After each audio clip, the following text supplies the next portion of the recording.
Cours de gestion pour 1GA, suivre les commandes en ligne des clients, corriger des applications. Vous êtes en formation dans l'entreprise Confort Déco, spécialisée dans la vente de produits pour la décoration. La société a ouvert depuis 6 mois une vente de ses produits en ligne. Votre responsable vous demande de vous familiariser avec le back-office, sachant que l'entreprise utilise e-boutique comme logiciel de vente en ligne. Question A. Prenez connaissance des informations disponibles sur la page d'accueil dès l'ouverture du logiciel en tant qu'administrateur et analysez-les. Document A et annexe 1. Question 2. Étudiez la liste des codes promo utilisés par l'entreprise. Document 2 et annexe 2. Question 3. Créez le code promo demandé. Annexe 3. Annexe 1. Informations fournies par le logiciel à l'administrateur du site. Ce document nous sert donc d'élément de réponse que nous devons identifier grâce à l'interface. Il faut donc réussir à identifier les éléments suivants, les modules disponibles pour l'administrateur, les ventes réalisées depuis l'ouverture du site, le cumul des ventes réalisées depuis le mardi 2, le nombre de clients enregistrés, le panier moyen, le nombre de commandes annulées et le nombre de commandes en instance. Nous trouvons ces informations comme d'habitude dans le document 1 qu'il faut donc bien analyser. Les modules disponibles pour l'administrateur, il suffit de reprendre tout simplement la barre de menu. Tout était indiqué. Le menu accueil, client, commande, catalogue, contenu, code promo, configuration et module. L'administrateur du site pourra simplement cliquer sur chacun de ces boutons et pourra accéder au sous-menu concerné. Les ventes réalisées depuis l'ouverture du site. Il faut s'intéresser aux statistiques de vente. Et nous avons en réalité le chiffre d'affaires hors frais de port. Ce sont bien les ventes qui sont réalisées uniquement de produits. Il n'y a pas les services associés qui sont la livraison et les frais d'expédition. C'est donc cette information qu'il fallait bien retenir pour détecter les ventes réalisées depuis l'ouverture du site. Le cumul des ventes réalisées depuis le mardi 2, il y avait plusieurs manières de le trouver.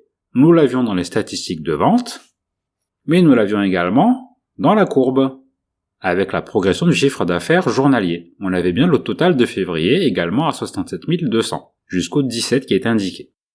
C'est donc bien le cumul des ventes depuis le mardi 2. Le nombre de clients enregistrés est également indiqué dans les informations du site.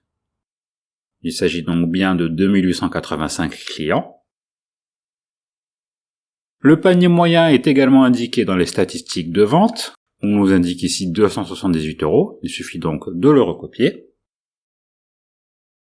Le nombre de commandes annulées est clairement indiqué dans les informations du site. Elles sont au nombre de 130. Et les commandes en instance, c'est-à-dire celles qui sont encore en cours de traitement et qui ne sont pas terminées, sont au nombre de 5. Également des commandes en attente de régularisation.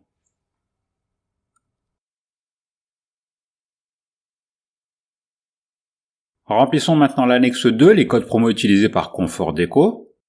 Il faut repérer les codes disponibles, les codes promo inactifs avec leurs motifs et les codes promo utilisés. Pour cela, il suffit de bien analyser le document 2, gestion des codes promo. Ce qu'il était important de remarquer, c'était l'information. Les codes promo sont créés en respectant les règles suivantes. CP pour code promo, S pour somme, T pour pourcentage. Et les deux derniers caractères sont des chiffres qui représentent selon le cas des euros ou un pourcentage. En regardant bien ce tableau, quels sont les codes disponibles? Lorsqu'on regarde bien les codes, nous avons à la fois du CPS et du CPT.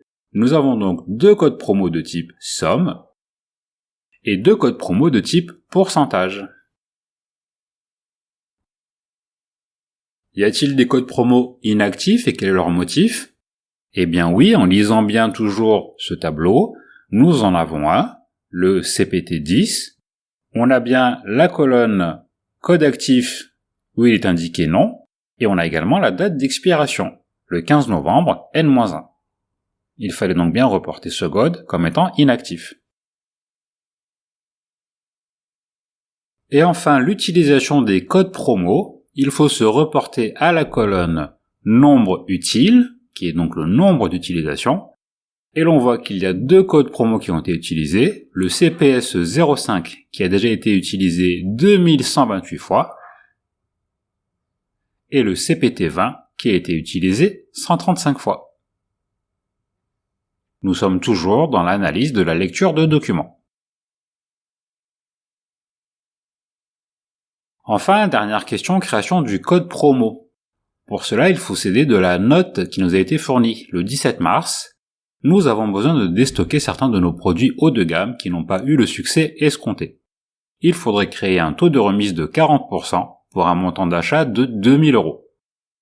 Il faut limiter cette promo à 20 jours à partir du samedi 22 mars. Je vous laisse créer ce code promotion dans e-boutique. Merci. Eh bien, en utilisant l'interface et les informations qui nous sont proposées, il faut bien repérer les informations qui vont nous servir pour pouvoir créer le code promo. Nous avons d'une part le taux de remise de 40% pour un montant d'achat minimum de 2000 €. Et ensuite, nous devons limiter cette promo à 20 jours à partir du samedi 22 mars. Rien qu'avec ça, nous avons toutes les informations pour créer notre code promo.